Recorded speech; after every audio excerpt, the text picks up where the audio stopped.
Esto dice el Catecismo de la Iglesia Católica. Vamos a hacer nuestro encuentro de estudio bíblico, ¿no? Pues el cual consiste en ver los evangelios de cada domingo, a la luz de las tres fuentes de la revelación, a la luz de las Sagradas Escrituras, a la luz de la tradición apostólica y a la luz del magisterio de la Iglesia. Pero como siempre, pidámosle a nuestro Padre Celestial, en nombre de su Hijo Jesucristo, que nos regale su Santo Espíritu, para que este encuentro se haga como Jesús quisiera y merece que sea realizado. Espíritu Santo, ilumínanos y santifícanos. Espíritu Santo, ilumínanos y santifícanos. Espíritu Santo, ilumínanos y santifícanos. Vamos entonces a proclamar el Santo Evangelio del próximo domingo 22 de agosto del 2021, que es el Evangelio de San Juan, el Evangelio de San Juan en el capítulo 6, versículos del 60 al 69. Bueno, entonces lectura del Santo Evangelio según San Juan. Gloria a ti, Señor, por la señal de la Santa Cruz de nuestros enemigos, líbranos, Señor Dios nuestro, en el nombre del Padre, y del Hijo, y del Espíritu Santo. Amén. Bueno. Muchos de sus discípulos al oírle dijeron: es duro este lenguaje, ¿quién puede escucharlo? Pero Jesús, sospechando que sus discípulos murmuraban por eso, les dijo: ¿esto os escandaliza? Y cuando veáis al Hijo del Hombre subir a donde estaba antes, el Espíritu es el que da vida. La carne no sirve para nada. Las palabras que os he dicho son espíritu y son vida. Pero hay entre vosotros algunos que no creen. Es que Jesús sabía desde el principio quiénes eran los que creían y quiénes eran los que y quién era el que lo iba a entregar. Y decía: por esto os he dicho que nadie puede venir a mí si no se lo concede el Padre. Perdón. Desde entonces muchos de sus discípulos se volvieron atrás y ya no andaban con él. Jesús dijo entonces a los 12: ¿también vosotros queréis marcharos? Le respondió Simón Pedro: Señor, ¿a quién vamos a ir? Tú tienes palabras de vida eterna, y nosotros creemos y sabemos que tú eres el Santo de Dios. Palabra del Señor, gloria a ti, Señor Jesús. Muy bien, veamos entonces qué dicen las Sagradas Escrituras de este Santo Evangelio, y qué mejor que ver la primera lectura en el Antiguo Testamento, en el libro de Josué. Muy a propósito, ¿por qué? Porque es que si miramos este Evangelio, Jesús prácticamente les está diciendo a los discípulos que se decidan. Bueno, o están conmigo o no están conmigo, o me van a seguir o no me van a seguir, ¿no? Si me van a seguir a mí, pues mi discurso no los puede escandalizar, ¿no? Si me van a seguir a mí, mi discurso no puede escandalizar, ¿no? Porque mi discurso es divino. La sabiduría que yo les doy a ustedes es sabiduría increada, o sea, sabiduría del cielo, no de la tierra. Entonces, a ver, ¿quiénes se van a escandalizar para no seguirme y quiénes me van a seguir realmente? Pues esa misma situación es la que se le plantea a Josué en la primera lectura, ¿no? Josué convoca al pueblo, a los ancianos, a los dirigentes y demás, y les dice que se concreten, que a quién van a servir, ¿no? Si a los dioses extranjeros que adoraron sus padres en antaño, o al Dios verdadero, al Dios de Israel. Miremos lo que dice Josué. Lectura del libro de Josué, ¿no? Dice: en aquellos días Josué reunió a las tribus de Israel en Siquén. Convocó a los ancianos de Israel, a los cabezas de familia, jueces y alguaciles, y se presentaron ante el Señor. Josué habló al pueblo: si no os parece bien servir al Señor, escoged hoy a quién queréis servir. a los dioses que sirvieron vuestros antepasados al este del Éufrates, o a los dioses de los amorreos en cuyo país habitáis. Yo y mi casa serviremos al Señor. El pueblo respondió: lejos de nosotros abandonar al Señor para servir a dioses extranjeros. El Señor es nuestro Dios. Él nos sacó a nosotros y a nuestros padres de la esclavitud de Egipto. Él hizo a nuestra vista grandes signos, nos protegió en el camino que recorrimos y entre todos los pueblos por donde cruzamos. También nosotros serviremos al Señor, es nuestro Dios, ¿no? Fíjense, palabra de Dios, te alabamos, Señor. Fíjense, pues, cómo esa es la situación, ¿no? Esa es la situación, ¿no? José concreta al pueblo. Bueno, o están con el Dios de Israel o están con los dioses extranjeros, ¿no? El pueblo tiene que decidirse. Prácticamente la misma situación con Jesús ahorita. Bueno, también ustedes se van a marchar, también me van a abandonar, también me van a dejar. Mi discurso los asustó, ¿o qué? Ustedes, para no asustarse, todo tiene que ser con dimensiones humanas, todo tiene que hablar en un nivel humano.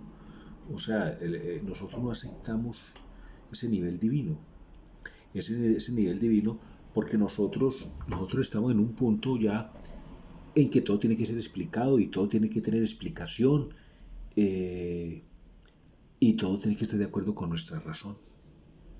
Todo tiene que ser de acuerdo con la razón, todo tiene que ser de acuerdo, mejor dicho, estamos presidiendo, mejor dicho, la humanidad, el hombre, nos estamos castrando, ojo, castrando de esa luz sobrenatural que es la fe, ¿Por qué? Porque nos queremos amparar únicamente en la luz natural de la razón. ¿Sí? Ciertamente con la sola luz natural de la razón, a partir de las obras se pueden conocer a Dios, al Creador. Pero hay detalles de la revelación donde no basta la sola luz natural de la razón y necesitamos de la luz sobrenatural de la fe, ¿no? Y por eso Jesús va a decir acá: el Espíritu es el que da vida, la carne no sirve para nada. Las palabras que os he dicho son espíritu y son vida.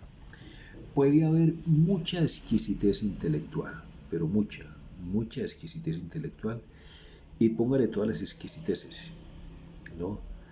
Pero si no está Cristo, si Cristo no es el centro, no es decir, si no está el Espíritu de Cristo, el Espíritu del Padre, ¿no? El Espíritu de Dios, el Espíritu Santo, no, es solo carne. Si es solo literatura, si es solo exquisitez literaria, académica, no, es carne. La carne sola no sirve para nada. Lo está diciendo Jesús en el versículo 63. Dice: el Espíritu es el que da vida, la carne no sirve para nada. Las palabras que os he dicho son espíritu y son vida. Entonces, mire, la carne no sirve para nada. La carne es todo el comportamiento humano. Todo el comportamiento humano en sus tres fuentes: el pensar, el hablar y el obrar. ¿Sí? Y todo. Todo, personas, circunstancias y cosas, ¿sí? Mientras carezcan del Espíritu, son carne y no sirven para nada. Así sean las obras más grandes,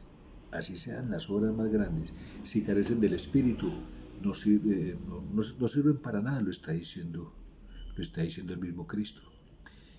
Y eso tiene su lógica, porque ya en el catecismo lo hemos leído varias veces.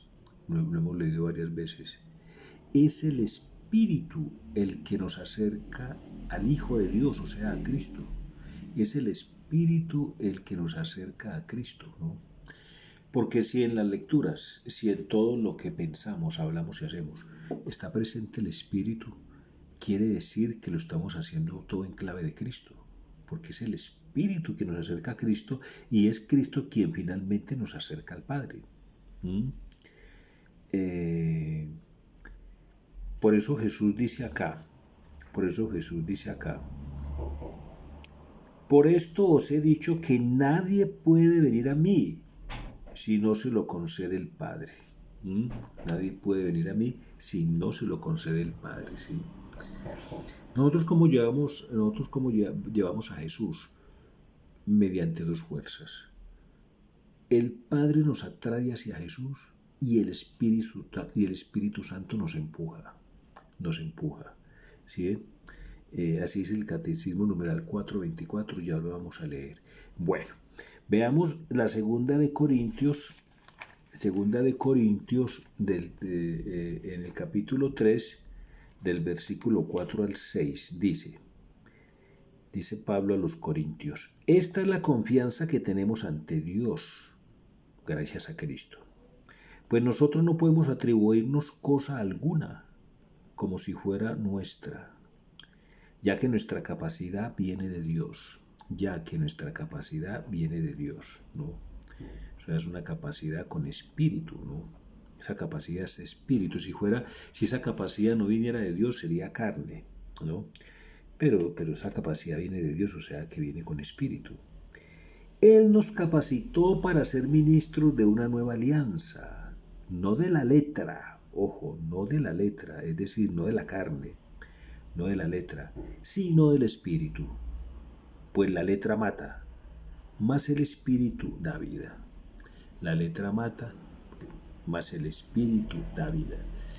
Siempre que tenemos el Espíritu Santo, siempre que nuestro obrar, no le pedimos esa fuerza al Espíritu Santo, pues en nuestro obrar, ¿no? Cuando el Espíritu Santo es el que, con la fuerza del Espíritu Santo, obramos en nuestras tres fuentes, es decir, pensamos, hablamos y actuamos, nos estamos acercando, estamos junto a Cristo, ¿no? ¿Por qué? Porque tenemos el Espíritu y el Espíritu nos acerca a Cristo, ¿de acuerdo? Ok, bueno, veamos qué dicen los santos padres. Veamos qué dicen los santos padres de este Evangelio. ¿Qué dicen los santos padres de este Evangelio, de este santo Evangelio? San Vicente de Lerins.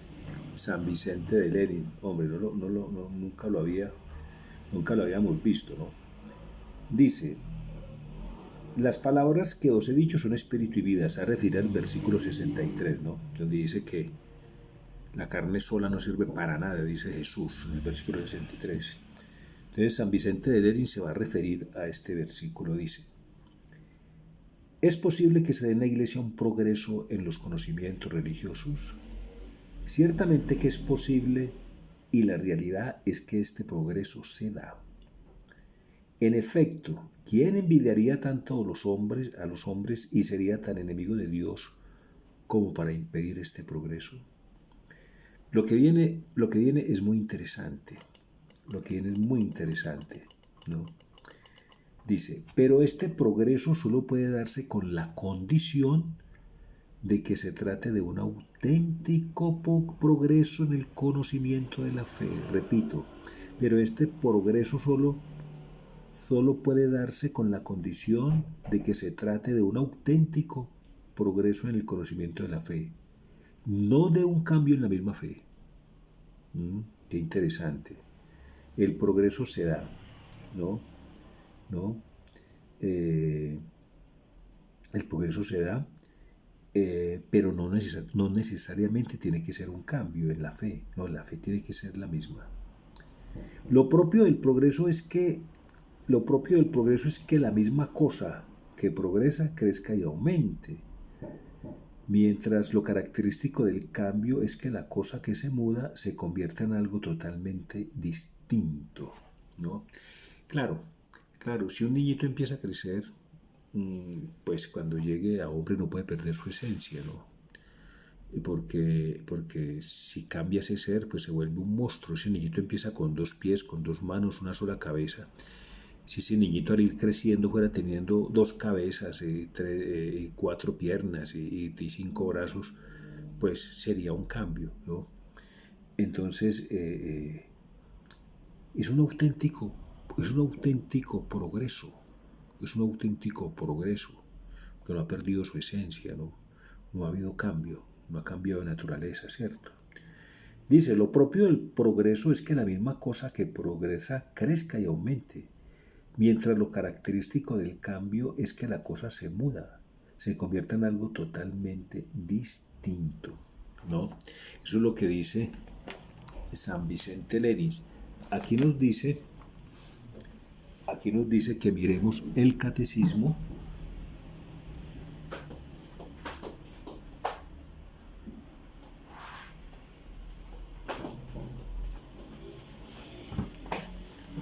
En los numerales 85-86. Vamos a mirarlos. Va a hablar del magisterio de la Iglesia, dice. 85 dice: el oficio de interpretar auténticamente la palabra de Dios, oral o escrita, ha sido encomendado solo al magisterio vivo de la Iglesia, el cual lo ejercita en nombre de Jesucristo, es decir, a los obispos en comunión con el sucesor de Pedro, el obispo de Roma. Mire lo que sigue acá tan interesante, dice, numeral 86, dice, numeral 86 del Catecismo de la Iglesia Católica.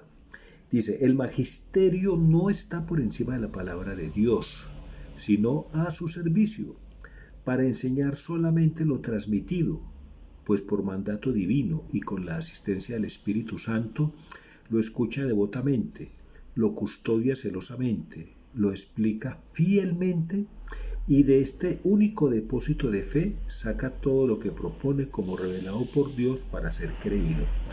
En estos dos numerales está muy claro lo que dice San Vicente de Leris.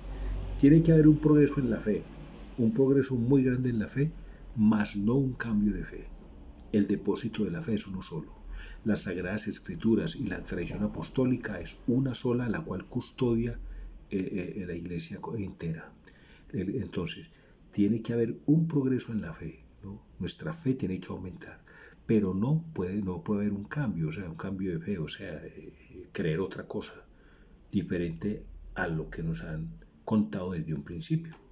Bueno, muy bien, sigamos.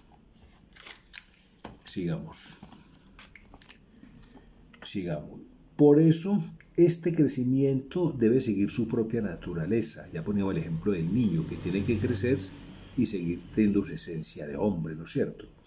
Por eso este crecimiento debe seguir su propia naturaleza, es decir, debe estar de acuerdo con las líneas del dogma, ojo, del dogma, y debe seguir el dinamismo de una única e idéntica doctrina.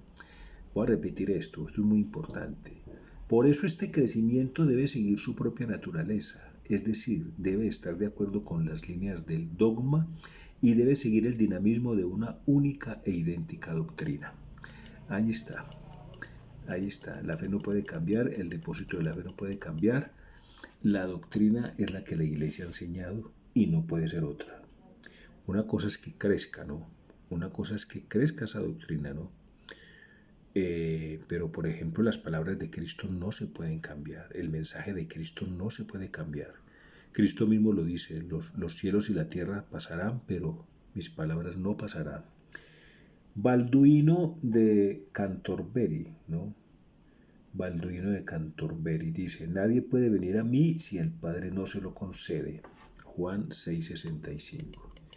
El evangelio que hoy nos ocupa.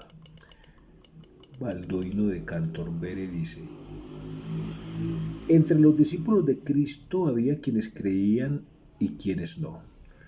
Me acuerdo de Benedicto XVI en estos días, que dijo que el problema de la Iglesia de Alemania no era clasificarlos entre buenos y malos, sino que había que clasificarlos más bien entre los que creían y los que no creían, igual como está diciendo acá Balduino de Cantorberi, ¿no? Entonces dice: entre los discípulos de Cristo había quienes creían y quienes no creían, y entre los no creyentes se encontraba Judas, que lo iba a entregar. Cristo los conocía a todos, a los creyentes y a los incrédulos, al que lo iba a entregar y a los que iban a separarse de él, ¿no? Pero antes de que se separen, los que han de dejarlo, ojo, lo que sigue es muy interesante, mire, pero antes de que se separen los que han de dejarlo, les aclara que la fe no es de todos. La fe no es de todos, sino de aquellos a quienes el Padre les conceda acercarse a Él. Lo hemos dicho, y lo dice el catecismo de muchas maneras, ¿no? Es un don que viene del Padre. Es un don que viene del Padre, el acercarnos a su Hijo Jesús. Y se vale el Espíritu Santo para que sea el Espíritu Santo, el Padre se vale el Espíritu Santo para que nos acerque a su Hijo Jesús. ¿De acuerdo? Es muy claro, el santo acá es muy claro, dice, pero antes de que se separen los que han de dejarlo, les aclara que la fe no es de todos. Claro, la fe es un don, es una virtud teologal, viene de Dios. Nadie se da a sí mismo la fe, nadie. ¿No? La fe hay que pedírsela al Señor. Pero antes de eso es lo que pedimos en el bautismo. ¿Qué quieren para este niño? La fe. ¿No? Pero antes de que se separen los que han de dejarlo, les aclara que la fe no es de todos, sino de aquellos a quienes el Padre les concede acercarse a Él. Pues el misterio de la fe no puede revelarlo nadie de carne y hueso, sino el Padre que está en el cielo. Es Él quien a unos otorga el don de creer y a otros no. Ahí está. Es el Padre quien a unos otorga el don de creer y a otros no. ¿Por qué a algunos no les otorga este don? Él lo sabe. Solo Él lo sabe. Él sabrá por qué a unos les da este don y a otros no. A nosotros no nos es dado saberlo, ¿no? Y ante una realidad tan incomprensible y tan escondida a nuestros ojos, no nos cabe otra posibilidad que exclamar y decir llenos de admiración. ¡Qué abismo de generosidad, de sabiduría y de conocimiento de Dios! ¿No? ¡Qué insondables sus designios! Sus decisiones. ¡Qué insondables sus decisiones! Y qué irrastreables sus caminos, ¿no? Sus caminos. Vamos al numeral 424 del Catecismo de la Iglesia Católica y nos aclara lo que dice el santico acá. Dice, numeral 424. Movidos por la gracia del Espíritu Santo y atraídos por el Padre, nosotros creemos y confesamos a propósito de Jesús. Tú eres el Cristo, el Hijo de Dios vivo. Mateo 16:16. Sobre la roca de esta fe, confesada por San Pedro, Cristo ha construido su iglesia. Muy bien. El padre Pío de Pietrelcina, San Pío de Pietrelcina, tampoco lo habíamos consultado. Señor, ¿a quién vamos a acudir? Juan 6:68. Bueno, dice San Pío de Pietrelcina, ten paciencia y persevera en la práctica de la meditación, ¿no? Al principio, conténtate con no adelantar, sino a pasos pequeños, ¿sí? Jesús nos va dando todo, no de una. Él no nos da todo, así todo de una, sino que nos va dando poquito a poquito para que nosotros veamos el progreso, un día más, y nos esforcemos. Como cuando empezamos a estudiar un arte, música o algo otra cosa, o una carrera, y todos los días aprendemos un poquito más y nos dan esas ganas de querer devorarlo todo. Entonces Jesús en su infinita sabiduría nos da todo paso a paso, buscando que nos comprometamos, que nos esforcemos, porque si nos da todo de una, no, ya perdemos el interés, así somos los humanos. Entonces dice, ten paciencia y persevera en la práctica de la meditación, dice San Pío de Pietrelcina. Al principio conténtate con no adelantar, sino a pasos pequeños. Más adelante tendrás piernas que no desearán sino correr. Mejor aún, alas para volar. Conténtate con obedecer, ¿no? Qué sabiduría la del Padre Pío. Conténtate con obedecer. No es nunca fácil, pero es a Dios a quien hemos escogido. Acepta no ser sino una pequeña abeja en el nido de la colmena. Muy pronto llegarás a ser una de estas grandes obreras hábiles para la fabricación de la miel. Permanece siempre delante de Dios y de los hombres, humilde en el amor. Entonces el Señor te hablará en verdad y te enriquecerá con sus dones. Qué bien San Pío de Pietrelcina. Sigue San Pío. Ocurre a menudo que las abejas, al atravesar los prados, recorren grandes distancias antes de llegar a las flores que han escogido. Seguidamente, fatigadas, pero satisfechas y cargadas de polen, vuelven a entrar en la colmena para realizar allí la transformación silenciosa, pero fecunda, del néctar de las flores en néctar de vida. Qué bonito. Haz tú lo mismo. Después de escuchar la palabra, medítala atentamente, examina los diversos elementos que contiene, busca su significado profundo. Entonces se te hará clara y luminosa. Tendrá el poder de transformar tus inclinaciones naturales en una pura elevación del espíritu. Y tu corazón estará cada vez más estrechamente unido al corazón de Cristo. Qué bien, San Pío de Pietrelcina, qué buenos consejos. Dice San Francisco de Sales: las palabras que os he dicho son espíritu y vida. Juan 6:63. Volvemos sobre el versículo 63 cuando Jesús dice que la carne sola no sirve para nada, que el espíritu es el que da la vida, que la letra mata y el espíritu da vida, decía Pablo en 2 de Corintios. Entonces dice San Francisco de Sales: las palabras que os he dicho son espíritu y vida, y con todo algunos de vosotros no creen.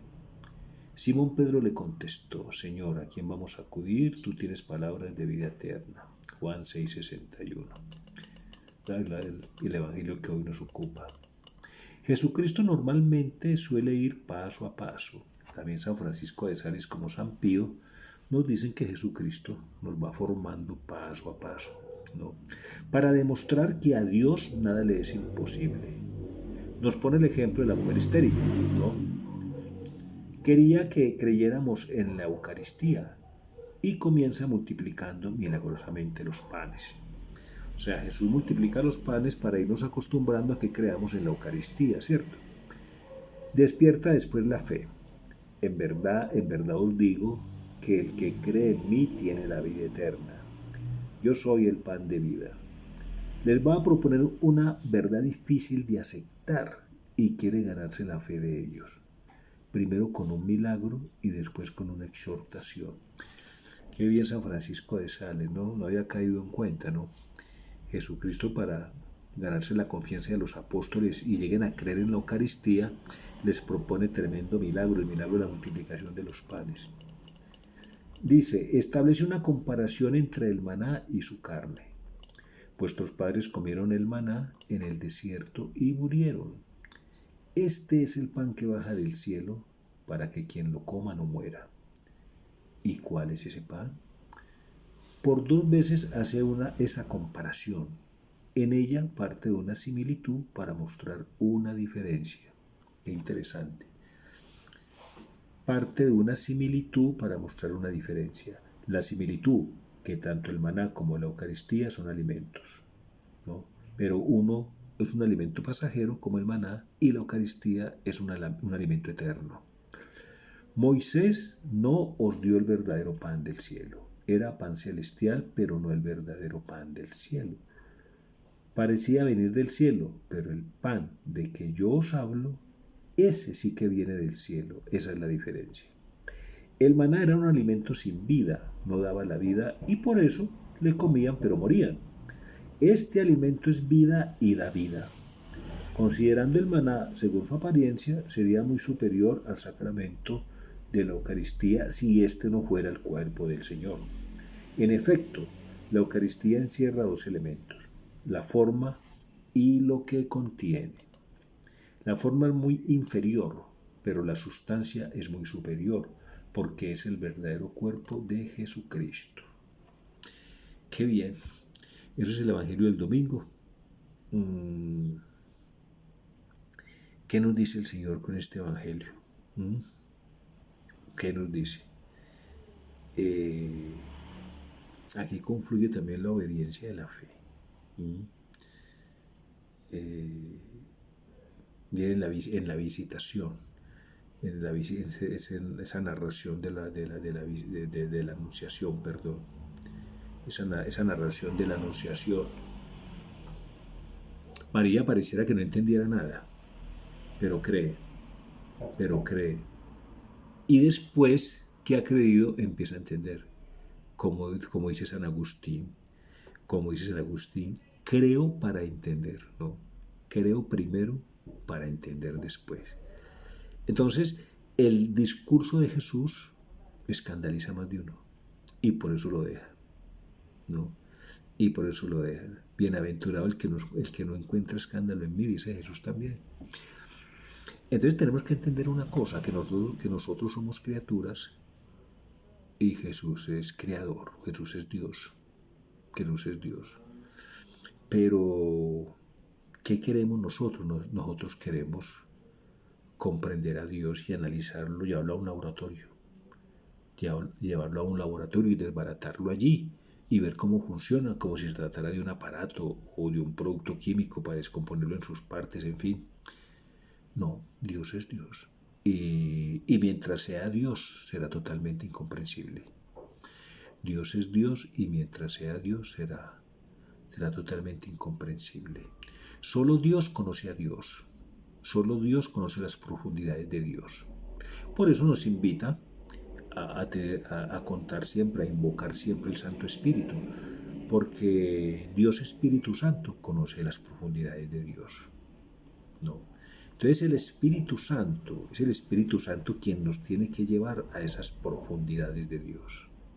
Pero nosotros pretendemos llegar por nuestro propio medio, por nuestros recursos literarios, por nuestros recursos científicos, llegar a Dios. No, y a Dios no se llega por esos caminos, a Dios se llega es por la fe, por la humildad, por la humildad.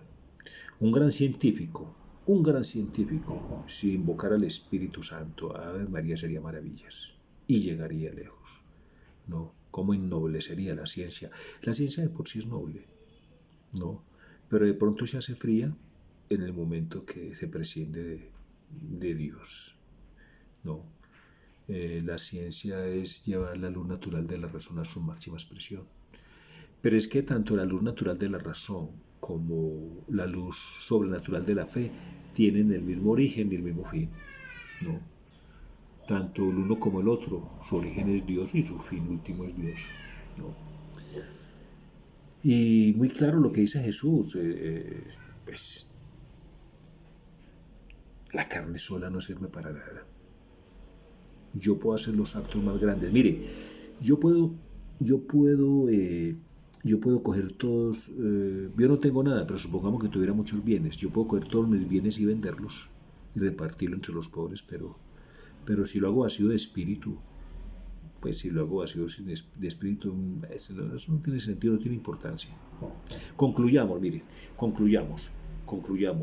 Nuestro actuar, que acuerde que tiene tres fuentes, pensamiento, palabra y obra. Nuestro actuar solo tiene dos posibilidades. O se vuelve luz o se queda tiniebla. O se vuelve tiniebla. Tiniebla cuando actúo por mí, conmigo y en mí, ¿no? Y se vuelve luz cuando actúo por Él, con Él y en Él, por Cristo, con Cristo y en Cristo. Porque estoy actuando con la verdadera caridad, con el verdadero amor. Actuar con el verdadero amor es hacerlo todo por Cristo, con Cristo y en Cristo. Es actuar con el verdadero amor y por el verdadero amor, ¿no? Por eso San Pablo en su canto al amor dice, si no hay amor, no hay nada. No, si no hay amor puedo hacer prodigios, milagros, pero si no hay amor, no hay nada. Bien, pidámosle al Señor que nunca nos falte su Santo Espíritu, ese maestro interior del alma. Pidámosle a Dios que nunca nos falte su Santo Espíritu, ese maestro interior del alma, para que consciente e inconscientemente todo lo hagamos por Él, con Él y en Él. Esa es la vida eterna. Esa es la vida eterna. Por eso en la Eucaristía decimos, y con los santos y María Santísima, merezcamos con su Hijo Jesucristo compartir la vida eterna y cantar sus alabanzas por Él, con Él y en Él. Bueno, gloria al Padre y al Hijo y al Espíritu Santo, como era en el principio, ahora y siempre, por los siglos de los siglos. Amén. No olvidemos nuestra antífona, a tiempo y a destiempo, protégeme, Señor, que me refugio en ti, ¿no? El bicho ese, el COVID sigue haciendo estragos, y usemos el gel, el tapabocas y los medicamentos que sean necesarios. pero no prescindamos de la protección divina.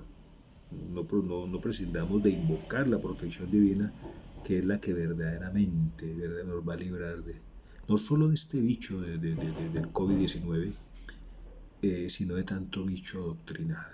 Hay mucho bicho doctrinal, hay mucho virus ideológico, hay mucho virus ideológico, ¿no? Mucha basura espiritual, mucha espiritualidad chatarra. Eso sí es grave porque no solamente compromete esta vida, sino la futura también. Dios los bendiga, saludos a sus familias.